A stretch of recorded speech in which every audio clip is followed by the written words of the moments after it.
ये कहानी मोहन की है। मोहन बहुत ही गरीब किसान था और उसकी पत्नी का नाम मधु था और उसके बेटे का नाम सोनू था। मोहन बहुत मेहनती किसान था। वो सारा दिन अपने खेतों में काम करता रहता था।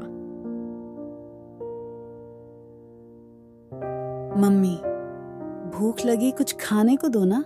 हाँ बेटा, देती हूँ, लेकिन पहले जाओ तुम अपने पापा को भी बुला लाओ ताकि हम लोग साथ में बैठकर खाना खाएं। पिताजी चलो, मम्मी खाना खाने के लिए बुला रही हैं। फिर वो तीनों भोजन करते हैं। इस बार भगवान से मैं हाथ जोड़कर विनती करती हूँ कि अब की ठीक ठाक बारिश हो, नहीं तो हमारी फसल बेकार हो जाएगी। हाँ, तुम सही कह रही हो। तब की बार ठीक ठाक बारिश न होने की वजह से हमारी सारी फसल बेकार हो गई थी। इस बार मोहन ने अपने पत्नी का गहना गिरवी रखकर उन पैसों से बीज और खाद लाया था और वो पूरी लगन के साथ अपने खेतों में काम करता था। फिर मोहन अपने खेतों में खूब मेहनत करता है और कुछ दिन बाद उसके खेतों में फसल लहराने लगती है एल। लेकिन बारिश न होने की वजह से उसकी फसल सूख जाती है। फिर मोहन उदास मन से अपने घर चला जाता है। मधु, इस बार भी हमारी फसल बेकार हो गई, एकदम सूख कर बिखर गई। अरे कोई बात नहीं जी, इस बार फसल खराब हो गई तो क्या हुआ, अगली बार फिर से कोशिश करना। हाँ मधु, लेकिन उसके लिए पैसे भी तो होना जरूरी है। अब की तो तुम्हारे गहने गिरवी रखकर उसके बदले बीज और खाद लाया था, लेकिन वो सब बर्बाद हो गया और तुम्हारे गहने भी छुड़ा नहीं पाया। ए जी, तुम दीनेश लाल के पास जाओ ना, शायद वो हमारी कुछ मदद करे। मेरा तो उसके पास जाने का थोड़ा सा भी मन नहीं है, लेकिन और कोई रास्ता भी तो नहीं है।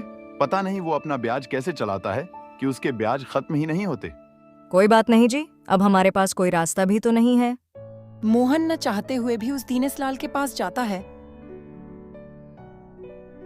दिनेश लाल जी, मुझे कुछ पैसे की जरूरत। इस बार मेरी फसल खराब हो गई है तो मेरे पास एक भी रुपया नहीं बचा। अगर आप थोड़ी बहुत मदद कर देते तो आपका मेरे ऊपर बहुत बड़ा एहसान होगा।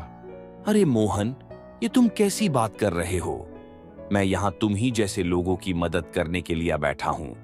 मैं भगवान का बहुत शुक्रिया अदा करता हूँ कि भगवान जी ने मुझे तुम लोगों के मदद के लिए बनाया है। मैं पैसे दे तो दूंगा, लेकिन उसके बदले तुम्हें मेरे हाथों अपना खेत गिरवी रखना पड़ेगा। अगर तुम टाइम पर पैसे नहीं लौटा पाए तो मैं तुम्हारा खेत ले लूंगा। ये सुनकर तो मोहन को बहुत गुस्सा आता है, लेकिन वो कुछ कर भी तो नहीं सकता था। ठीक है मालिक, मैं आपके पैसे टाइम पर लौटा दूंगा। फिर मोहन उसी पैसों से खाद और अच्छे बीज लाता है। इस बार मोहन अपने खेत में जीव जान लगाकर मेहनत करता है ताकि उसकी फसल अच्छी हो और फसल को टाइम पर खाद पानी देता रहता था। फिर कुछ दिन बाद उसकी फसल लहराने लगती है और इसी बीच बारिश होने लगती है और बारिश लगातार 4-5 दिन तक होती है, जिसकी वजह से मोहन की फसल बह जाती है।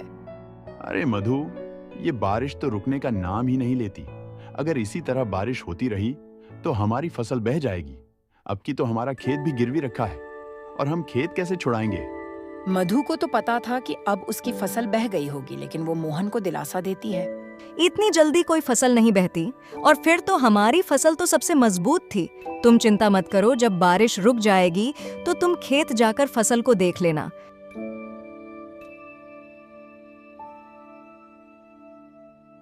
बारिश रुक जाती है तो मोहन अपने खेत जाता है और अपना खेत देखकर रोने लगता है। वो देखता है कि उसके खेत में एक भी फसल नहीं रहती है। फिर मोहन उदास मन से अपने घर चला जाता है। अरे मधु, हम बर्बाद हो गए, हमारी फसल बह गई। अब हम दिनेश लाल के पैसे कहां से देंगे? वो लोग आपस में बात ही कर रहे थे।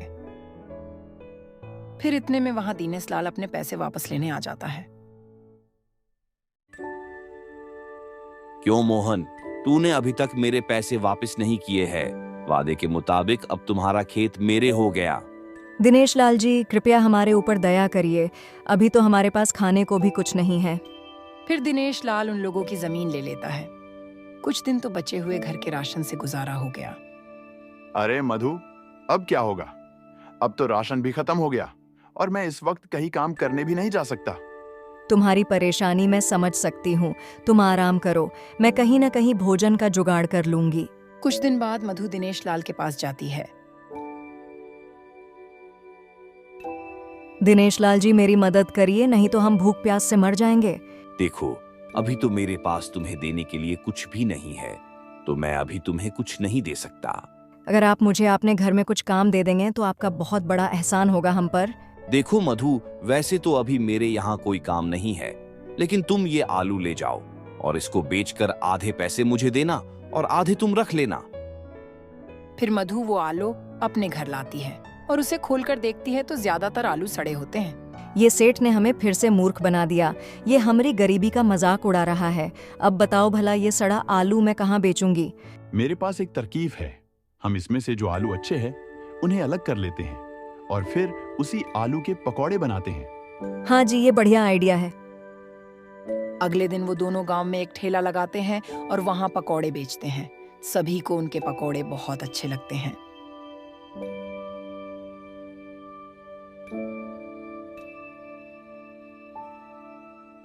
दिनेश लाल जी, ये लीजिए अपने पैसे। अपने कहा था कि आलू बेचकर आधे पैसे तुम रख लेना और आधे मुझे दे देना। लेकिन वो आलू तो सड़े थे, तो तुमने उसे कैसे बेचा और इतने ढेर पैसे कैसे कमा लिए? वो सड़े आलू के मैंने पकौड़े बनाकर बेचा और लोगों को मेरे पकौड़े बहुत अच्छे लगे। अच्छा, मैं चलती हूँ, मुझे अभी और भी काम है। और जो पैसे बचे थे उन पैसों के मधु अच्छे आलू लाती है। मधु के पकौड़े पूरे गांव वालों को बहुत अच्छे लगते हैं और वो धीरे धीरे अमीर हो गई थी। ये सब देखकर दिनेश लाल मधु से जलने लगा और वो गांव के कुछ आदमियों को मधु के घर में लाया। देखो भाई, ये मधु हमें कैसे आलू के पकोड़े खिलाती है। जाओ इसके घर में देखो, ये सड़े आलू के पकोड़े बनाती है। फिर वो लोग को सड़े आलू कहीं नहीं मिले। अरे भाई, लोग तुम्हें कहीं सड़े आलू मिले? नहीं भाई, मुझे माफ कर दो। मैंने आपकी ईमानदारी पर शक किया। ये सब मैंने इस दिनेश लाल के कहने पर किया था। अरे भाई, तुम जानते नहीं ही, ये दिनेश लाल हम लोगों से कितना जलता है। ये हम गांव वालों को खुश नहीं देखना चाहता है। हाँ भाई, तुम सही कह रहे हो। अच्छा, तो अब मैं चलता हूँ। फिर वो लोग वहां से चले जाते हैं। इस कहानी से हमें ये सीख मिलती है कि हमें किसी का बुरा नहीं सोचना चाहिए।